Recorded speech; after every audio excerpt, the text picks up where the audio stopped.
नमस्कार दोस्तों, आप सभी का स्वागत है मेरे YouTube चैनल पे। मैं डॉक्टर सुनील सानी। आज का जो हमारा विषय है वो है सिरबात के बारे में, यानी सिकाई के बारे में। देखा जाता है मल द्वार की जो बीमारियां होती हैं उनमें सिरबात के कई सारे बेनिफिट होते हैं। तो लोगों के मन में सबसे बड़ी डाउट आता है कि कैसे हम लोग करें, और उसमें कई सारे लोग गलतियां करते हैं। तो आज हम लोग सिरबात के बारे में बात करेंगे। कैसे करते हैं, क्या क्या इसमें चीज़ों का प्रयोग करें, और सबसे जरूरी चीज़ कितने समय तक हमें सिरबात करना चाहिए, इसके बारे में हम लोग डिस्कस करेंगे। तो शुरू करते हैं। सिरबात में सबसे पहले आपको लेना है एक टब। एक बाथ टब लेना है। आप टब की जगह कोई तसला भी ले सकते हो। तो ये टब या तसला में से कोई एक चीज़ आपको लेना है, और उसमें आपको डालना है पानी। और जो पानी डालना है आपको मिनिमम 1 से 2 लीटर यूज़ करना है। 1 से 2 लीटर से ज़्यादा पानी नहीं यूज़ करना है, और जो पानी होना चाहिए वो बिल्कुल गुनगुना पानी होना चाहिए। जैसे हम लोग नहाते हैं बिल्कुल वैसा पानी होना चाहिए।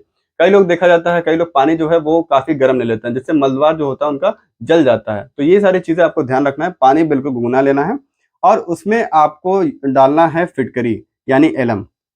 जो फिटकरी से जिनको एलर्जी है उसके जगह पे आप बेटाडीन का भी प्रयोग कर सकते हैं। इज़िली मेडिकल स्टोर पे आपको मिल जाएगा। तो आपको फिटकरी का प्रयोग करना है। अब जब आप फिटकरी खरीदोगे पंसारी की दुकान पे, तो देखा जाता है फिटकरी सॉलिड फॉर्म में मिलता है। तो उसको सबसे पहले आपको क्रश करके पाउडर फॉर्म में बनाना है, और फिटकरी का जो अमाउंट है, जो मात्रा है, लगभग आधा चम्मच आपको फिटकरी का प्रयोग करना है।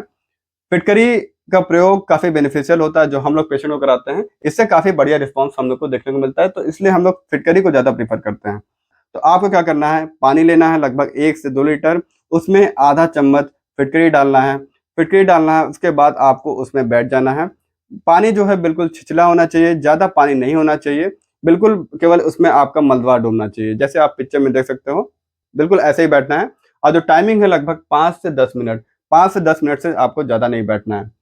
गुनगुने पानी के कई सारे बेनिफिट होते हैं, फिटकरी के भी कई सारे बेनिफिट होते हैं, इसके बारे में बात करेंगे। सबसे पहले बात करेंगे गुनगुने पानी के बेनिफिट के बारे में। तो जब भी आप गुनगुने पानी में बैठे हो तो क्या होता है, हमारे मलद्वार के आसपास जो मसल्स होते हैं, जो स्फिंक्टर्स होते हैं, वो क्या करते हैं, स्पाज़्म चले जाते हैं। बिकॉज़ ऑफ पेन, दर्द के कारण वो स्पाज़्म में चले जाते हैं।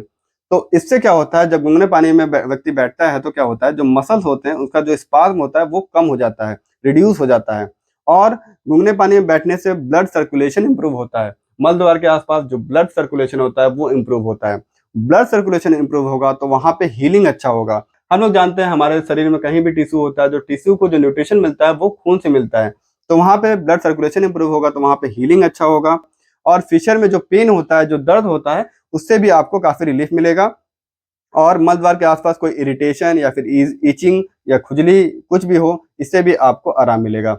वही बात करेंगे फिटकरी के बारे में, तो फिटकरी के भी कुछ प्रॉपर्टी होते हैं। जैसे ये एक प्रॉपर्टी होती है इसकी, ये एज ए एस्ट्रिंजिंग एजेंट काम करता है। इसका मतलब ये होता है, जो आसपास मल द्वार के आसपास जो टिश्यू होते हैं जिसमें चोट लगी रहती है, तो उसको क्या करता है, वो श्रिंक करता है। इसके जो सूजन होती है, उसको इन्फ्लेमेशन जो होती है उसको रिड्यूस करता है। तो फिटकरी क्या करता है, ये एस्ट्रिंजिंग एजेंट की तरह काम करता है। रिड्यूस इन्फ्लेमेशन, जो सूजन होती है मलद्वार के आसपास, फिशर का जैसे स्किन टैग हुआ, पाइल मास हुआ, उसको सूजन को भी कम करता है। इसकी एक प्रॉपर्टी होती है बैक्टीरियोस्टैटिक। इसका मतलब क्या होता है, ये बैक्टीरिया के ग्रोथ को भी रोकता है वहाँ पे, क्योंकि वहाँ पे लैट्रिन लगातार जाता रहता है, जिसके कारण वहाँ पे इन्फेक्शन होने के चांसेस ज़्यादा होते हैं। तो बैक्टीरिया के कारण इन्फेक्शन हो सकते हैं, तो ये बैक्टीरिया के ग्रोथ को भी कम करता है। और जब व्यक्ति मल त्याग करने के बाद आता है तो वहाँ पे मल द्वार के आसपास वहाँ पे लैट्रिन के टुकड़े इकट्ठे रहते हैं।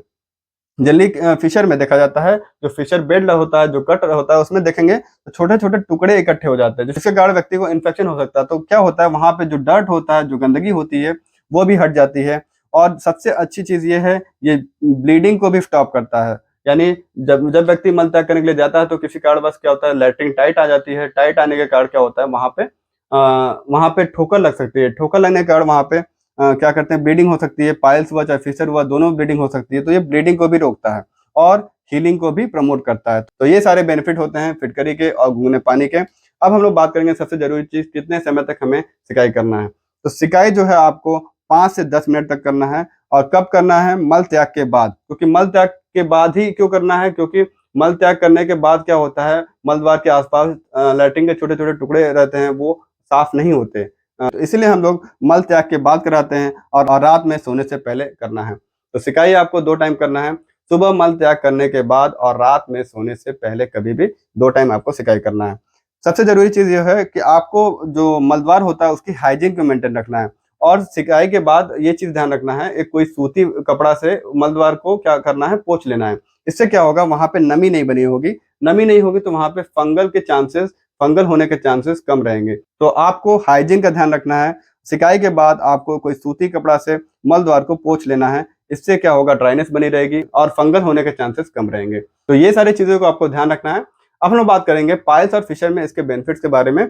तो सबसे पहला बेनिफिट जो होता है वो पेन, जो दर्द होता है उससे रिलीफ मिलता है। फिशर में क्या होता है, व्यक्ति को दर्द बहुत ज्यादा होता है मल त्याग के बाद, तो इससे आप सिर्फ बात करोगे तो इससे पेन से रिलीफ होगा। और पाइल्स में क्या होता है, स्पेशली थ्रोम्बोस पाइल्स की बात करें तो इसमें पेन से उसमें भी रिलीफ मिलता है। ब्लीडिंग जो होती है दोनों में स्टॉप हो जाती है, पाइल्स में भी फिशर में भी। क्योंकि व्यक्ति जब मल त्याग करने के लिए जाता है तो क्या होता है, हमारा जो एनल कैनाल होता है वो डायलेट होती है और किसी कारणवश मान लीजिए स्टूल जो है हार्ड आ गया, मल जो है हार्ड आ गया, तो क्या करता है वो ठोकर लगाता है।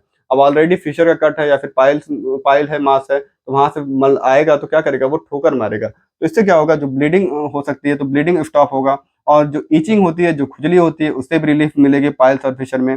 जो इरिटेशन, जो अनकंफर्टेबल, जो अनइजीनेस फील होता है, ये भी, इससे भी आपको रिलीफ मिलेगा। और जो फिशर में जो स्किन टैग बन जाता है, जो स्किन जो कट के अराउंड जो टिश्यू होते हैं जिसमें स्वेलिंग हो जाती है, वो स्वेलिंग भी कम हो जाएगी। और पाइल्स के मस्सों में जो सूजन होती है वो भी कम हो जाएगी। तो ये सारे बेनिफिट होते हैं सिट्स बाथ के। सिट्स बाथ आपको दिन में 2 टाइम करना है, सुबह मल त्याग के बाद और रात में सोने से पहले कभी भी कर सकते हैं। एक और मैंने तरीका बताया था ऑयलिंग, मल द्वार में ऑयलिंग कैसे करें, उसका लिंक मैं नीचे डिस्क्रिप्शन में दे दूंगा, आप जाके देख सकते हो। सिकाई और ऑयलिंग से आपको काफी बेनिफिट मिलेगा। अगर आपको ये वीडियो अच्छा लगा हो तो प्लीज आपसे रिक्वेस्ट है, सब्सक्राइब करिएगा। इस चैनल पे हम लोग मल द्वार संबंधित बीमारियों के बारे में डिस्कस करते हैं। मैं आपको सिंपल और इजी वे में उसको समझाने की कोशिश करता हूँ, क्योंकि आपको मल द्वार की बीमारियों के बारे में जानना बहुत जरूरी है। अगर आप बीमारी को पहचानोगे नहीं, जानोगे नहीं, तो उसका सही इलाज नहीं कर पाओगे। बहुत बहुत धन्यवाद आपका। Thank you so much.